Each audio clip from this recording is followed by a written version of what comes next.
Have you ever felt invisible?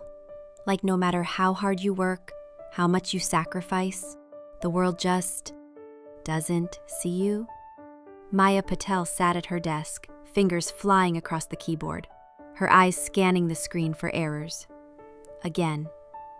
For the third time this week, she was rewriting her boss's presentation, the one he would take credit for tomorrow. The clock read 8:47 p.m., another unpaid overtime night. Across the office, laughter spilled from the conference room, her colleagues celebrating a successful deal. She hadn't been invited. Again. Her phone buzzed. A text from her boss, Mr. Reynolds. Need those reports by midnight. And book a reservation at La Perla for me and Vanessa. 9 p.m. Vanessa. Not his wife. Maya's stomach twisted. Another unethical errand. Another secret to keep. As she packed up, her reflection in the glass wall caught her eye. Dark circles under her eyes, her once sharp blazer now wrinkled from too many late nights. When was the last time she had done something for herself? Her phone buzzed again. This time it was her best friend, Priya. Girl, tell me you're not still at work. Maya laughed tiredly. You know me too well. Maya, when was the last time you went on a date? Or even just slept for 8 hours? Maya sighed. Sleep? What's that? Priya's voice turned serious. You're smarter than all of them. You speak 3 languages, you fix their mistakes, and they still treat you like furniture. When are you going to stop letting them? Maya opened her mouth to argue, but the words died in her throat, because deep down, she knew Priya was right. The next morning, Maya walked into the office with a plan. She would ask for a raise. She deserved it. She was doing half her boss's job anyway. But before she could even step into his office, Reynolds barked from his desk. Maya, coffee, black, and reschedule my 3 p.m. Vanessa's in town. Her jaw clenched, but she forced a smile. Of course.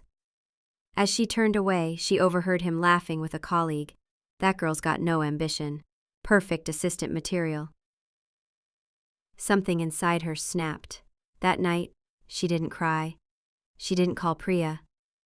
Instead, she opened her laptop and typed 3 words into Google. How to get promoted. Maya became a woman possessed. She spent every free moment studying, online courses in corporate strategy, finance, leadership. She listened in on boardroom meetings, taking furious notes. And then, she did something bold. She started an anonymous Instagram page, @CorporateWarrior, where she posted career advice for women like her. Within weeks, it exploded. Thousands of followers. Messages from women saying her posts gave them the courage to demand promotions, leave toxic jobs, start businesses. And then, opportunity struck. Sterling & Company announced an internal competition for a junior executive role, a fast track to leadership.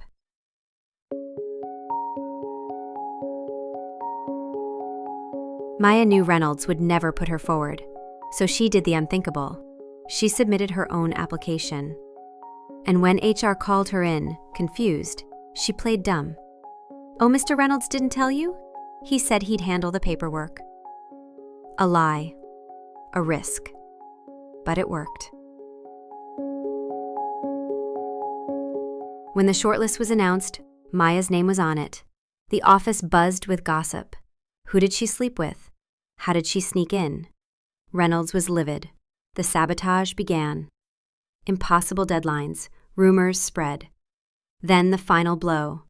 Maya, we're letting you go. Insubordination. Fired. Just like that.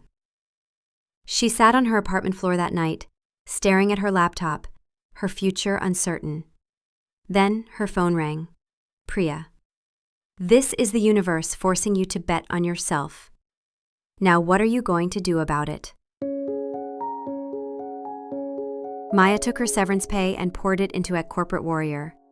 She turned it into a coaching business, helping women negotiate salaries, escape toxic jobs, build confidence. It took off.